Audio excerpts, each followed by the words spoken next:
like you said, it's definitely interesting to like look back at it and see all the little things that you might have missed like in the moment, but yet like I can see now that it's like he never stopped pursuing me or like calling me back to him. It just like took hitting a lower point to actually like realize that, right? And like actually hear that. Welcome to this week's episode of the His Hill Podcast. My name is Kelly Doherty and I'm your host.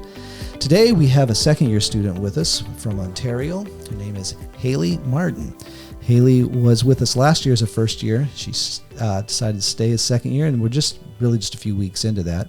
But I was just asking the Lord, who among the student body would you want me to interview? Would you want me to have a talk with? And Hayley was somebody that came to mind. I asked some of the other staff, and they said, yeah, definitely, talk with Hayley. So here she is. So Hayley, hi. Hi, Kelly. Thanks for having me. Thanks for being here. I appreciate you doing this. I know that most people, for some reason, are just scared to death to do this. Yeah, a little bit. Well, if it's like everybody else, in about a minute, you're going to be okay, because it's just a conversation. Yeah. Hayley, tell us a little bit about your home. Where did you grow up, and what was your home like? Yeah. So like you said, I grew up in Ontario, Canada, whole life. We lived on a farm, about 35 acres, small hobby farm. It's an interesting situation because our house is like massive on the outside, but it's 3 different dwellings inside. So I've grown up on the farm with my parents, 4 younger siblings, and my grandparents. And then on the other side, it was originally my cousins, so my mom's middle sister and her 3 kids that lived with us. And then they moved out, probably 9 years ago or so, moved down to Belize. And then we have just another couple, like old family friends living with us on the other side now. Okay. So, yeah. All right. Good.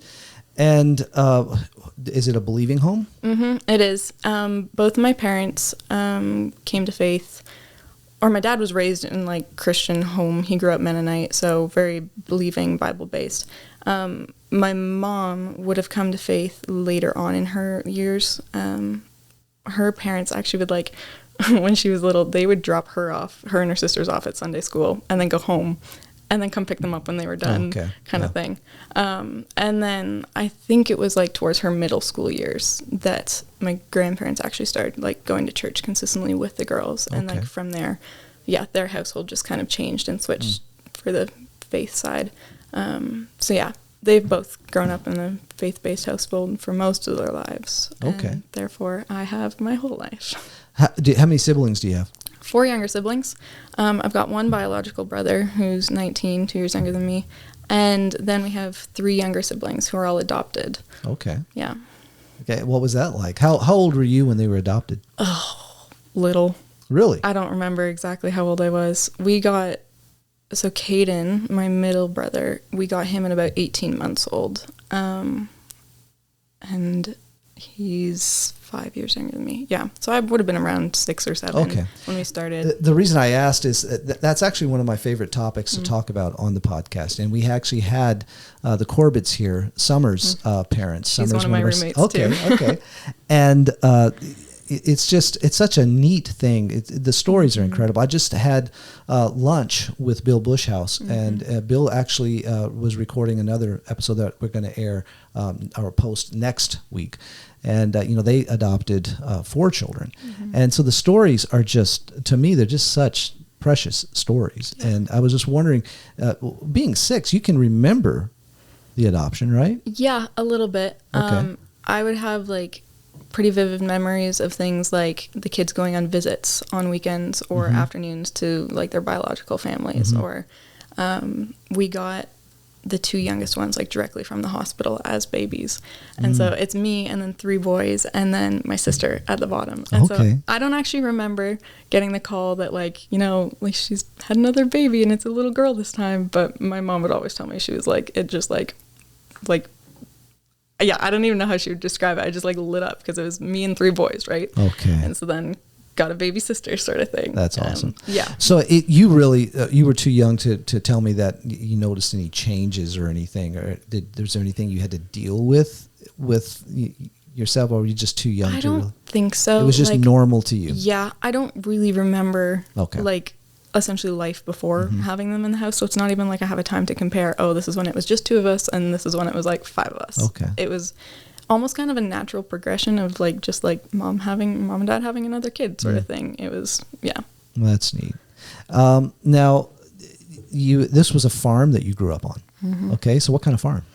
Just hobby farm. My grandparents were importing and exporting horses from Europe and the States and stuff. Okay. So mainly horses. I grew up riding and showing competitively. Really? Yeah, that was kind of my thing. Okay, yep. So showing a horse. So you weren't like into the not cutting or anything like that? No, I was like the fancy English rider. Okay. Yep, got to dress up in like the little jacket and tall black boots. And how long did you do that? I think I started when I was like 6 or 7, and then stopped when I was 13-ish. Okay. Yeah. Okay. Yeah. Now is it still a hobby farm? There's still horses? Not so much anymore. Once my grandparents kind of got a little older and they kind of got out of it. So my parents have kind of started using it more for, like, we've done cattle, we've had goats out there, we have chickens. Yeah, a little bit of everything here and there, really. Okay. So how did you become a Christian? I was saved when I was about 6 years old. We always attended the Awana programs on Wednesday nights, just kids club. You actually called it Awana and not Awanas. Awana, yeah. Everybody calls it Awanas. And really? It's not, Never heard that. Maybe it's just down here. But. Yeah, I don't know. But yeah, came home from that one night, and I remember sitting on my parents' bed with my mom, just talking about questions and stuff, and came to faith. Okay. Pretty young. Obviously, you can only like understand so much at that age. Right. But yeah, I would say that's when I was saved. What was it like for you growing up in a Christian home, being a Christian? Were you homeschooled, or did you you were homeschooled? I was homeschooled except for grades 4 and 5. Okay. Where I went to a Catholic school. That's interesting. There's more and more Canadians that are telling me I've been homeschooled because I know for a while there, boy, that was really taboo. We have relatives that did it, and boy, it was so strange, to the rest of it was really strange, even more so than down here in the States.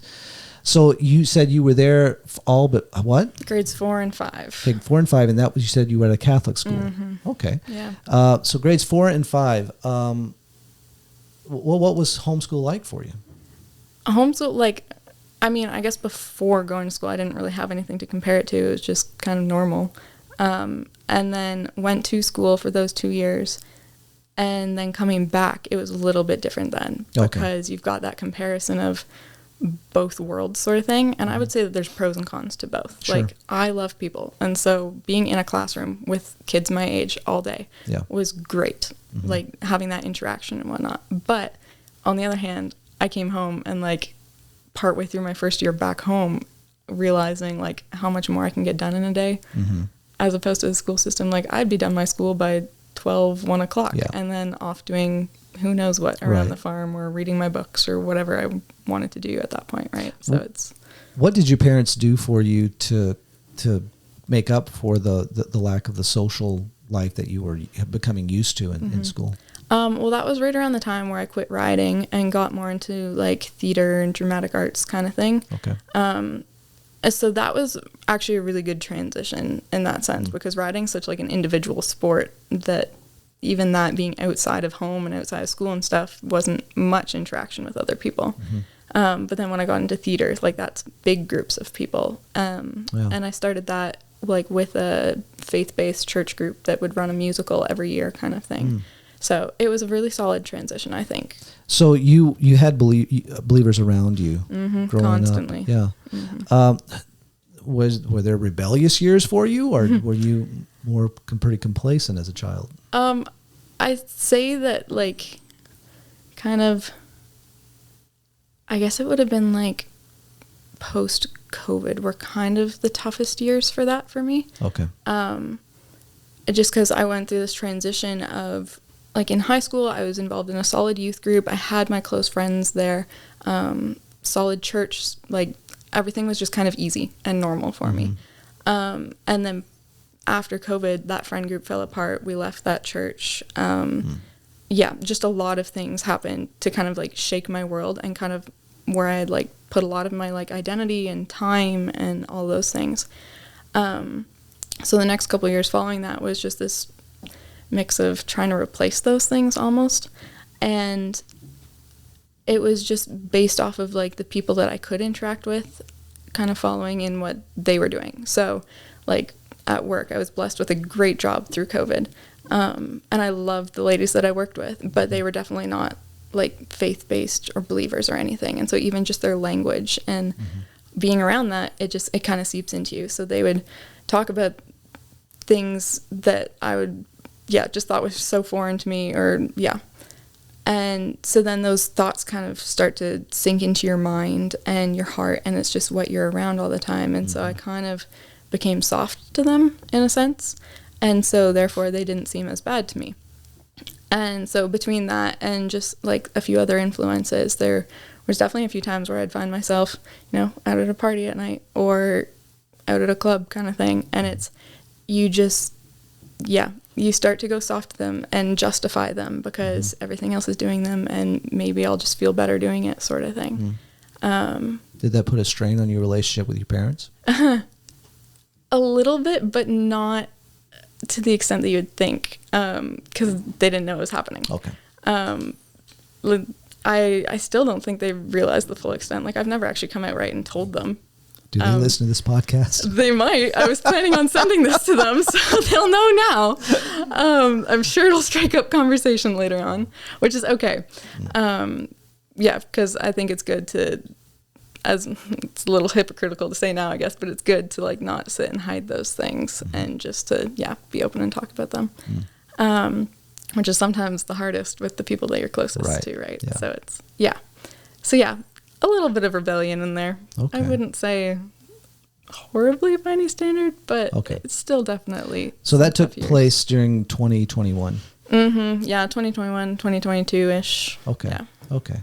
And what happened, what did the Lord do in your heart with all of that? It was definitely a lot of like give and take, pull and push, because while I was like involved in a lot of that stuff, I was also still leading worship at church on Sundays and involved in a youth group that we had on Wednesday nights that I was co-leading with another guy. And it was actually through conversation in that youth group that I just started to have other thoughts planted in my mind. We were talking about the aspect of eternal salvation for a couple weeks. We went through a book series that we were reading. And some of the kids in that group came from the Lutheran background. And so their stance on that would be that you can lose your salvation, sort of thing. You can go far enough away from God that, you have to win back your salvation. And it was just one of those staple things that I'd grown up being told that, once you're saved, you're saved. You can't lose your salvation, and never really thought twice about it until hitting that point of, like, look at what my life has become and come down to, and, like, is that really true? Like, how could a good God who hates sin still accept and forgive and love someone who's so deep or so far from him at this point? And I think at that point, that's kind of when he started planting those, like, ideas and thoughts in a good way, because it really made it more difficult for me to go and engage in like other activities that I now knew for sure were wrong without like a bad conscience about it. Right. Yeah. Isn't it amazing what we can justify while we know we're justifying it? It's a scary thing. We can look back and we can see things in our life. Sometimes we're in it right now and we know this is wrong, but we can justify it. And somehow just make it in our mind okay, although we know it's not okay. Yeah. And those can be, oh man, I look back at some of those times in my life and I can see the Lord's faithfulness. He was still showing himself to me. He was still teaching me. And I just think, why? And I think because we always approach God from, we have to fight this. It's so easy for us to approach God with the idea that he's like me. We see him more as in my image instead of us being in his image. And and so we know there's no way I would put up with it. Yeah. Why? And well, what does the Bible say? He doesn't. Now, when I say put up with it, I mean he deals with it. Yep. And while we're going through those things, he's working in our heart. And, he's wooing us, and we know it. That's what gets me. I can look back and honestly say, I know it. I know he's working in my heart. And he's saying, Kelly, this is screwed up. This is not me. And so there is that frustration that, we have, but this is not right.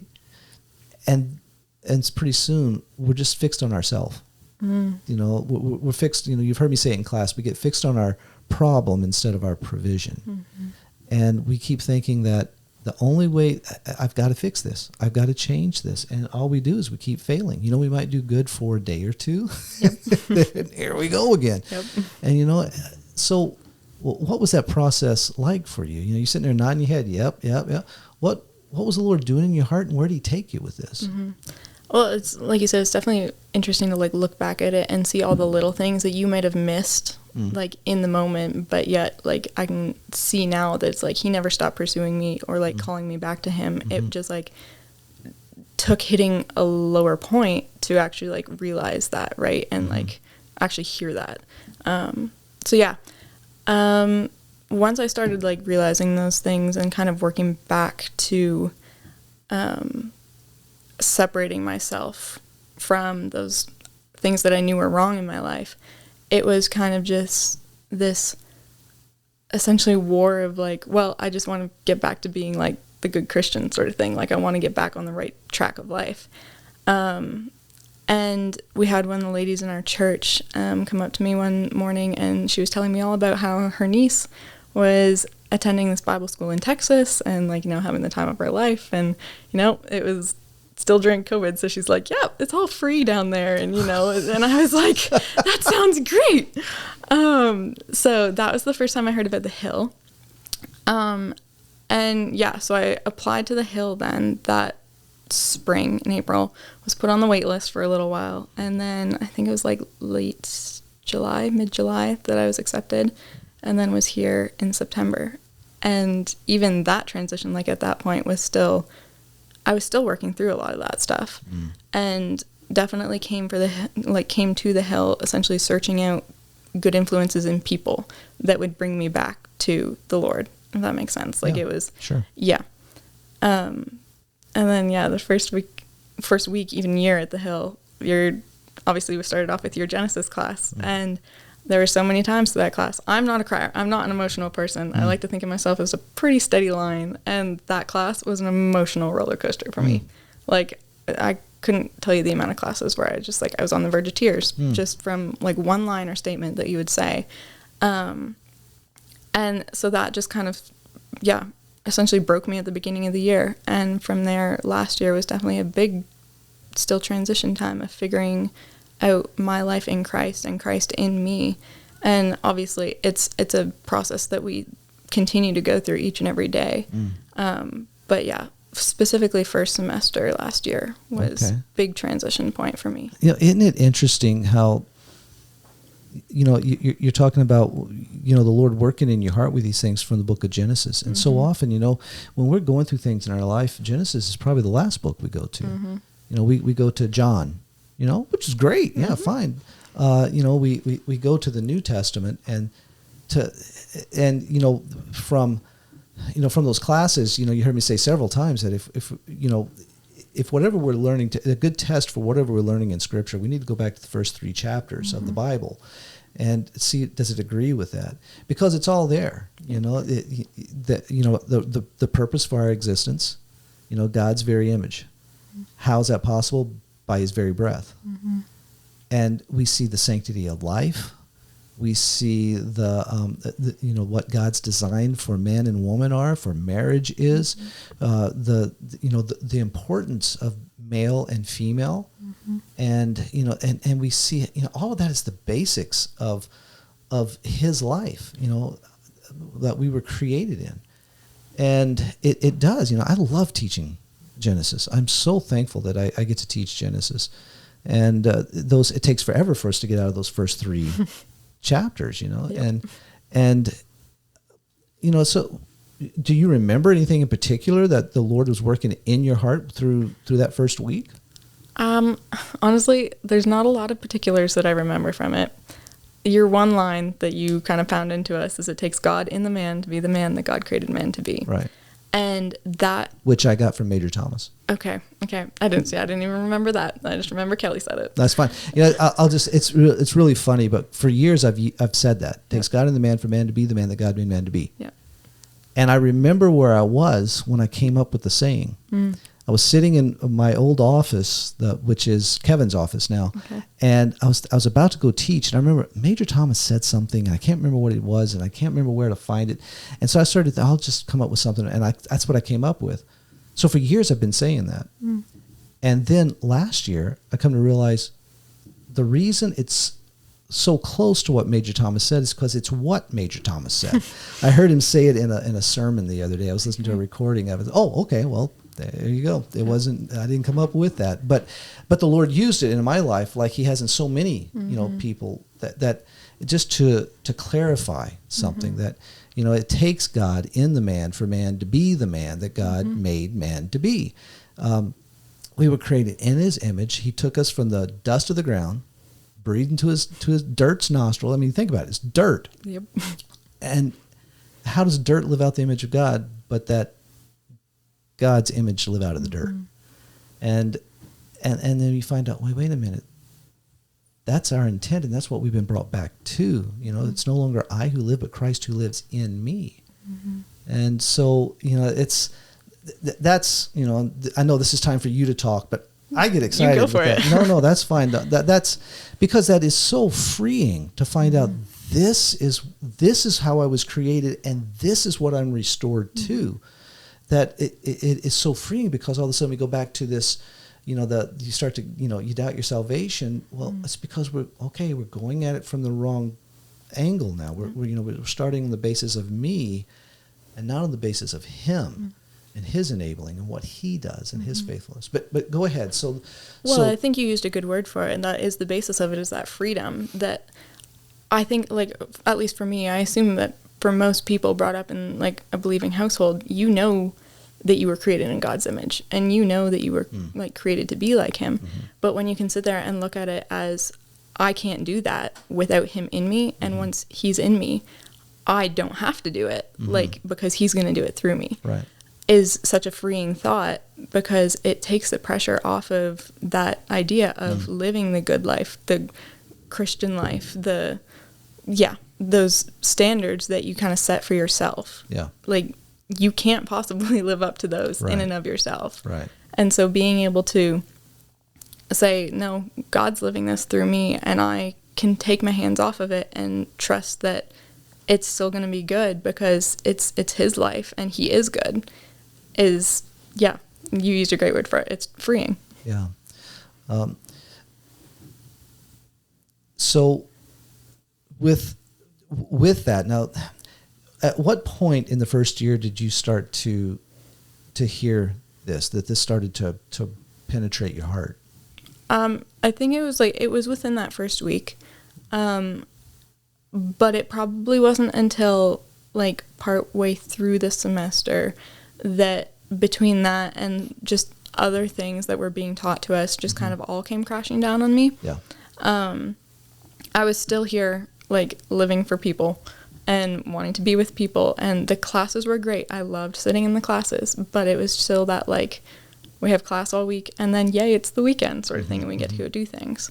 And at one point through the semester, I don't even remember exactly when it was, late October, early November sometime, I was returning a book to one of the other students, Abby C., who, bless her, we love her, and didn't really plan on talking any more than, like, about the book that she'd let me borrow. And then all of a sudden I was sitting on her bed just crying and, like, pouring out my heart, being like, Abby, I don't know what to do, because I want to be doing things with people. Like, that's what I came here to do. But I feel so overexerted and just, like, mentally and physically tired from this. So, like it's this war of, what do I do with this? And from there, it was kind of just that, like, starting at square one of realizing that I was still living for people, and I was still trying to do it on my own. And make my own plans and actions with it. And from there, it was just allowing myself to be okay with spending time on my own and with the Lord, and starting just from that very basic point of me and God. Like, at the end of the day, that's really all we can rely on and all that matters. And I was definitely leaving that as like a back burner option. It was, well, if people can't do something, then I'll go read my Bible. Or if people can't do something, then maybe I'll go for a walk on my own, sort of thing, or go listen to some worship music. Instead of, I'm going to take my time for that. And then after that, I'll go find my people, kind of thing. So yeah, it was all semester really, but kind of midway semester that those things really. I'm always encouraged when I hear things like that, because as a student here, I was much more hard-headed. You know, I grew up in a church, a strong church, and then we had a pastor come in that was just, he started preaching that Christ is your life, the one who saves you lives in you. And then we had Major Thomas come in. I can remember sitting in the balcony and listening to him and saying, well, this is really good. I don't know why this is so good. You know, I mean, he's talking about the same God, same Jesus. He's reading from the same Bible. Why is this so good? And then I came here as a camper. And I remember sitting in the chapel and the same thought. You know, boy, this is so good, but why? And I actually thought these things out. They're talking about same God, same Jesus, same Bible. Why is this so good? And then I came as a student. And as a student, I remember sitting there at the end of the year, the spring, after all these classes, and I can remember looking at the teacher and thinking, this has been an incredible year. This teaching has been phenomenal. But I don't know why. They're talking about the same God, same Jesus. They're even using the same version of the Bible that I have. And why is this? And what had happened to me is I had changed my terminology, that I would tell people that the Christian life is Christ living in you and through you. And I even taught that. I left here and I went to Bible college, and I would teaching a youth group. And I remember explaining and even saying that with looking at Daniel in the lion's den and saying that Christ has to live in you and through you, you know, seeing how this is, you know, that all comes back to Jesus, but not knowing what I was saying. And I can remember the youth pastor's wife coming up to me and saying, Kelly, that was so clear. And I remember thinking with a little bit of arrogance, oh, thank you. But really not knowing what I was saying. And it wasn't until really the things that I had been depending on had shown themselves to be nothing but disappointing, you know, as good as they were. You know, for you, these friends, this community, good, but not the source of your life. And so it's going to be disappointing. And for me, it was all of this, you know, being good and studying the Bible and going to Bible school and going to Bible college and getting a degree and you know, being trained for vocational ministry, and those things just let me down. And it was a similar experience as to you sitting on the bed there, you know, talking with your roommate. And I just, you know, where you're so frustrated, and you come to realize, wait a minute, I'm frustrated with me. Well, that's the right person to be frustrated with. Now get over that. You know, stop being so fixed on yourself. And I remember telling a student that one time who came to me, you know, bless his heart, it was probably the 5th, 6th time that year he came to me, and he's just so frustrated with himself. And finally I looked at him and said, brother, you know your problem is, do you know what your problem is? And he goes, what? And I said, you're frustrated with yourself. He says, yes. I said, no, listen to me. You're frustrated with yourself. And he just looked at me and he said, oh. Light bulb. Yeah. I mean, shouldn't you be? And, you know, because there's nothing good in me. That is in my flesh, Paul says. And we keep looking to ourselves to fix ourselves up so we can go before a holy God and be pleasing to him. And we were never intended for that. We were never created for that. We're nothing but dirt. It takes the image of God in the dirt for the dirt to live out the image of God. And so, you know, I can remember, I can really identify with what you're saying. I know what you're saying. You know, where you come to that realization where it is a light bulb moment, and the Lord is so faithful to bring us to that moment. You know, how many people that I've interviewed on this podcast who have said the same thing. We come to understand that we need Jesus. We can't save ourselves. We put our faith in Christ. But Colossians says in chapter 2, verse 6, as you've received him, so walk in him. And we miss that second part. We think, okay, now that I've received him by faith, I have to walk in my own strength for him. Galatians 3:3, are you so foolish, having begun by the Spirit? Are you now being perfected by the flesh? And Philippians says that he is the one that's faithful to complete what he has started in us. And like you were, pointing out, we're free. We're free to be his. And what just a release it is to come to that.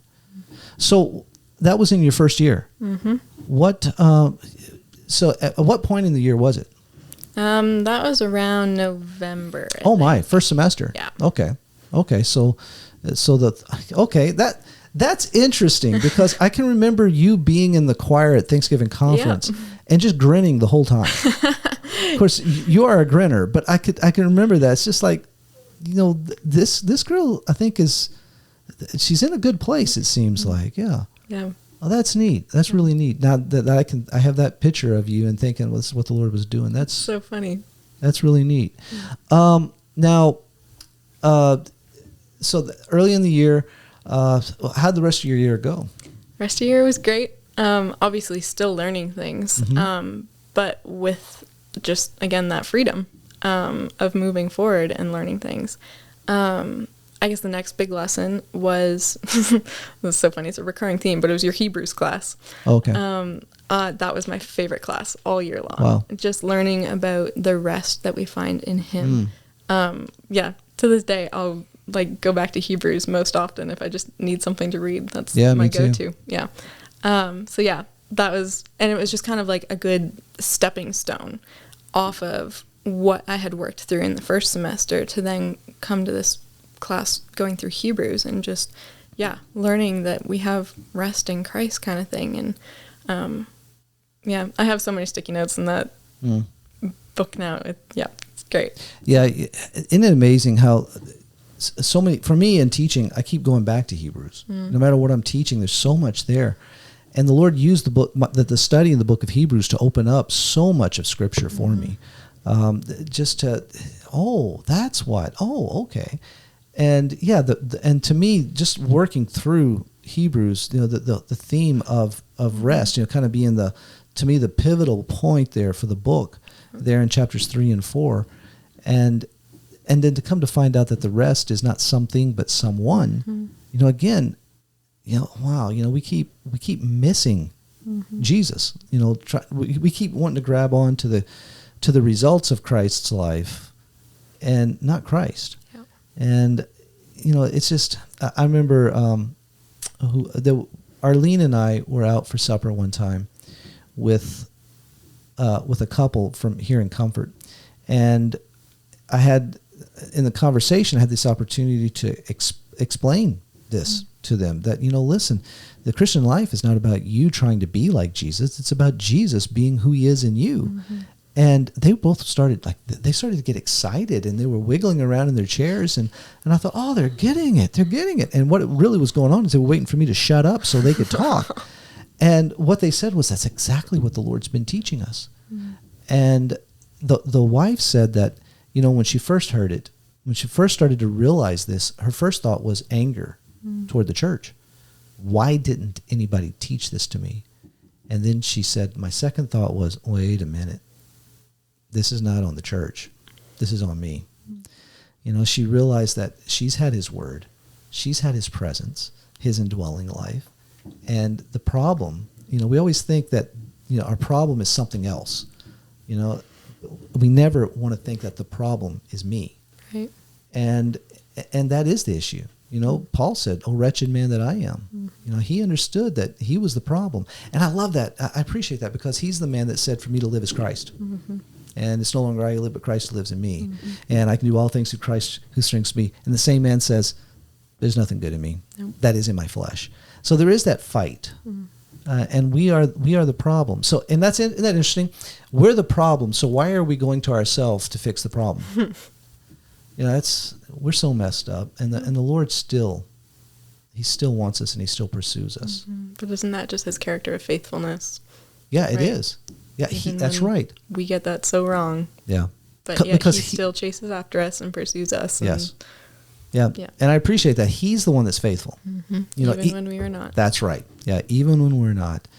Mm-hmm. And that's the freedom that's in that, the rest that is the reality, of his presence, of him. Mm-hmm. That's what we're made for. And I've seen it on people who are dying. Mm-hmm. Close people to me, where I've been with them, sitting there with them as they're dying, and both of them just days away, and just to see that rest and that peace, and both of them just so adamant about, this is Jesus.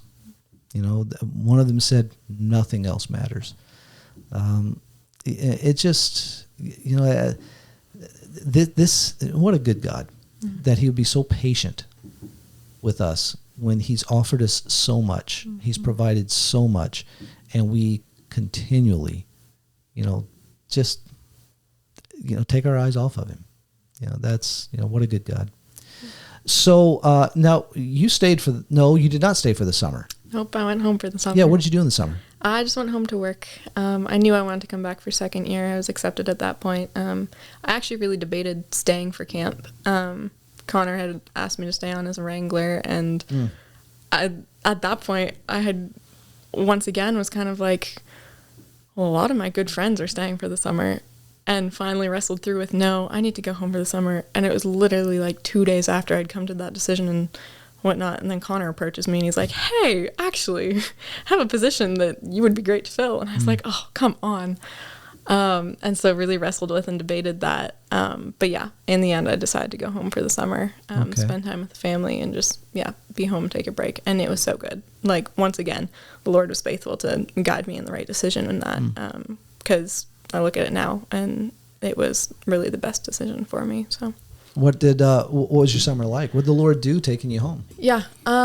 So like I said, I was working full time, was definitely thrown into some situations with coworkers and whatnot where you're like, wow, coming out of Bible school, this is interesting to look at just in the world's perspective kind of thing. And I don't know if there's like a big lesson for me this summer, but just that transition of being in the environment of the Hill is like it's essentially like being on spiritual steroids, something like that, right? Where it's like you are being pounded in with truth and Bible and everything all day long, every day. And then to transition back into home, it's, like I said, my family is very strong believers in that. So it's not a huge cry off, but it is still a little different. I'm not getting the teaching that I'm getting every day. I'm now not with these friends that I've made here that point me back to Christ each and every day. So it was really just learning how to take that and what I've learned at the Hill and integrate it into home life, which is still a process. I don't think I got it perfect by any means being home. But yeah, that was probably the biggest thing working through over the summer. Okay. Yeah. Good. How's the second year been for you so far? So what are we, 4 weeks in? Yeah, something like that. It's good to be back. Honestly, getting back, it was like within the first week, it kind of felt like I never left because you're just back at this familiar setting that you've spent the last 9 months at. And I was like, oh my goodness, I feel like summer never happened. It's definitely been an interesting transition back, just in the sense that I knew second year would be different. It's new people, it's new classes, it's new schedule, but in the same place. And I think one of my biggest struggles has honestly been going back to pretty much the same lesson I learned last year first semester of being okay with just me and the Lord. Last year, it was having the option of doing things with people and having to be okay with saying no to it. And this year, it's not having that option so often, just in the sense that it's new people and I'm having to like get to know new people. So you can't just jump back into your solid relationships. And I have a different schedule than any of the first years that I'm trying to get to know. So if they're going out to do things in the afternoon, I can't just jump in and tag along with them because I have work day, or I might have outreach, or so it's kind of been relearning the same lesson as last year, just on a new level, which is like simultaneously frustrating, but also like a little eye-opening in the fact that you're like, God, I learned this already. Like why again? Sort of thing, right? But then at the same time going, it's a good reminder that just because I went through this last year doesn't mean I'm perfect at it. Doesn't mean that like inherent need or want as a human to be with other people, it doesn't mean it's gone or that I'm not going to struggle with it anymore. It's just that now I know where to go to and who to turn to when I'm struggling with it. So it's, putting the things that I learned last year back into practice right away this year. Good. So, well, you know what? This is what I've come. I'm 57, and I've been a Christian since I was 9. And I can tell you this, that as soon as you learn this lesson, you're going to have to learn it again. That the Lord is so, and that goes back to him being so faithful, that he will continue to teach us the same thing. And really, when it comes down to it, he's teaching us all the same thing again and again and again. That, you know, he is our life, and we need to be fixed on him. You know, which is the theme of the whole podcast. You know, each episode is what we want to keep coming back to that. And, you know, I appreciate you opening it up, segueing into that. In our discussion before we started to record, you said something that I thought was interesting. And before we end the talk, I'd like to give you a chance to talk about it. Okay. You said during COVID, your parents started a home church. And it's actually has, literally has matured into just a full-fledged church. You know, you have elders, and there's it's well attended. They're meeting at your parents' place, so there's room for people to be there. Talk to us a little bit, just the process of all of that. You know, that there was, you know, your parents saw something that something wasn't sitting right with them, and they saw a need, and they trusted the Lord and moved toward what they were seeing. You know, trusted Him with it and went with it. What was going on? Yeah. So, in Canada during COVID and stuff, churches were shut down pretty quickly, just because of large groups of people and stuff couldn't meet together. And we had been attending a Baptist church. I want to say it's about 600 people-ish, I think. So, fair-sized church for as long as I could remember. And they did the same thing. They shut down, sort of thing. And so we did their online sermons for a couple weeks. And then, at one point, my parents were kind of like it's been the 2 weeks to flatten the curve kind of thing, and nothing's reopening, and can't do this forever. Like, this is not what the church was meant to be. Like, we're called to gather and to worship together. So it started off with just, like, inviting a couple families, 3 or 4 families sort of thing, that we knew were in kind of that same mindset, same boat. So we invited them out to our place, and just simply to do some worship songs together and pray together, and wasn't anything formal. It was just Sunday morning of, hey, let's sing and pray together.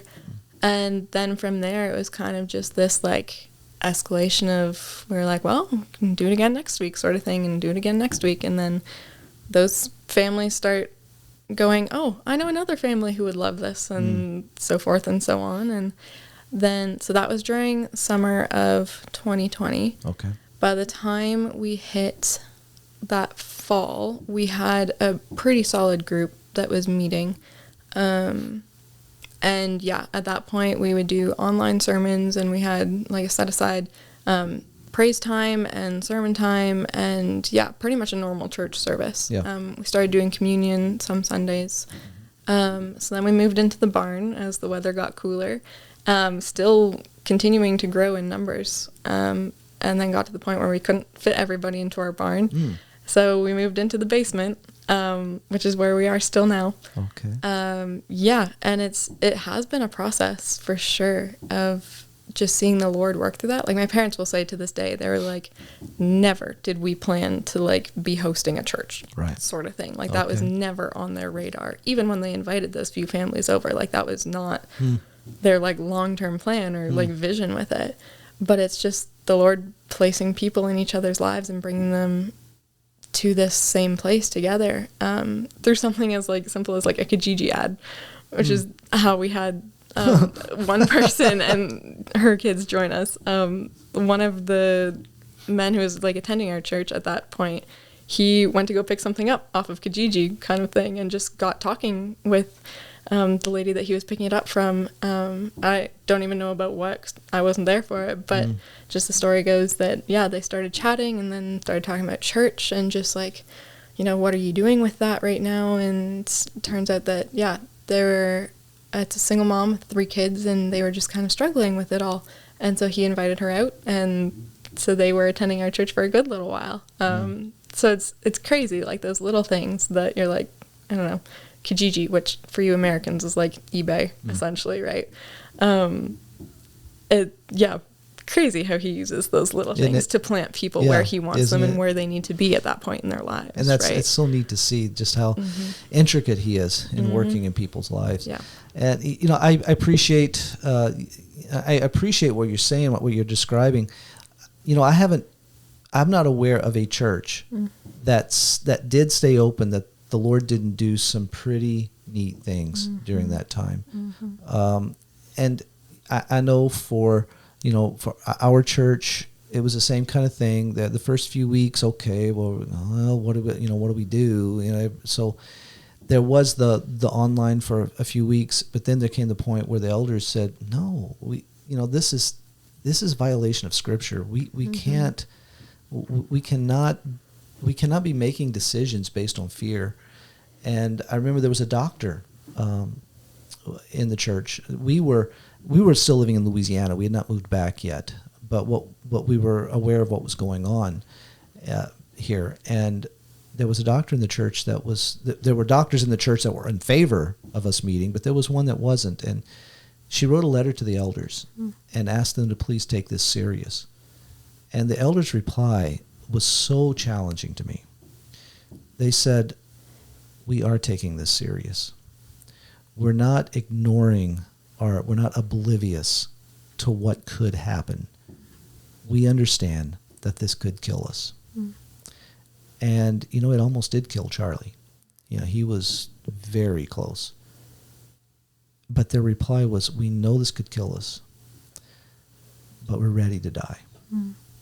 And, you know, what the Lord has done with our congregation, and I don't mean just the numbers, but the people that he's brought, and the fellowship that we have, the encouraging one another in Christ, and the insistence that we're finding among the believers with each other to be true to the Word, and the encouraging one another to live according to God's Word, trust Him for His Word, trust Him for what He's saying. You know, and I'm not just seeing it in our church, but, you know, you're talking about this, you know, little home church group of people. You know, this is what the Lord says, we're going to trust Him for it. Let's get together and sing and pray. Yeah.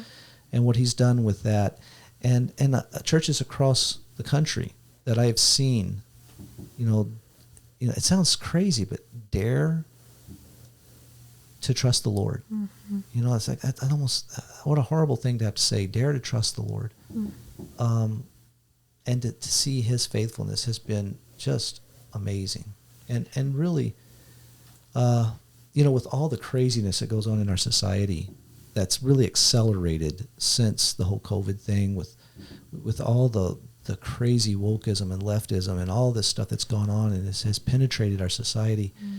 You know, at the same time, I'm seeing that there's a lot of believers now that are solid and not shook, and, you know, I just, you know, that are being a light of truth. I remember you talking about that a little bit last year. I was at your place for home fellowship, the one night, the first one that you guys did last year, and just talking about even in the sense of, like, Bible schools, and seeing the intentionality of the kids coming into these schools now over the last couple of years, and just those solid reasons for going for the sake of Christ and strengthening their relationships. And that's really where it starts, is that those younger generations, right? And who knew that it would take something like shutting churches down or shutting countries down to like push people out into that and like seek that out. And that's something. That's a good point. Because, you know, you look over our life, you look over church history, it's always those hard times where the Lord, you know, is seen doing these incredible things. So, it's, you know, we you know, you look at it, it looks like, I think we need these times, you know, to trust him. And it is. You know, I'm glad you brought that up. The students that we have had since COVID, you know, we've had at His Hill, I can say, you know, I look back over the years and I can say that it's been phenomenal. 25 years maybe, year in, year out, of really unique, strong student bodies.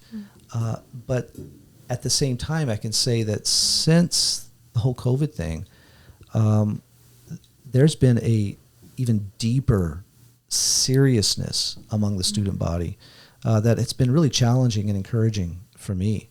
You guys are weird, you know, because you want to come to.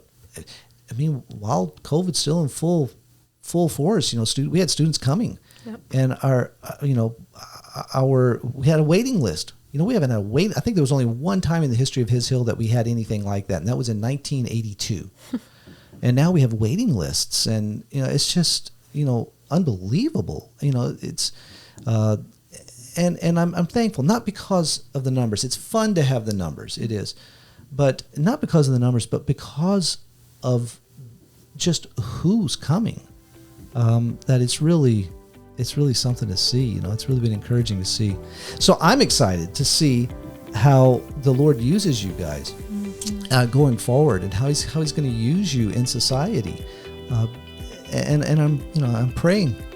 I really am. I'm praying for you guys that you be taken captive with Christ, that you be the light that He's made you to be, and that He will use you for. And that's going to be neat to see. Well, Hayley, thanks for being here. I thank you for giving me your time. And maybe we'll have you back with maybe a panel of students. That'd be fun to do. Sounds good. All right. Thank you. Thanks, Kelly. Thank you for listening to today's episode of the His Hill podcast, featuring our host, Kelly Doherty, and one of our second-year students, Hayley Martin. Our annual Thanksgiving conference is coming up soon. Meals and lodging are currently full, but sessions are still available. Please call our office at 830-995-3388 to register for sessions or to inquire about availability for meals. If you cannot make it to the conference, you can still listen online to our speakers, Peter Reed and Charles Price, during Thanksgiving week. Check out our website and Facebook page during the conference for live and recorded sessions. Thank you again for tuning into the His Hill podcast. You've been listening to our host, Kelly Doherty, along with Hayley Martin.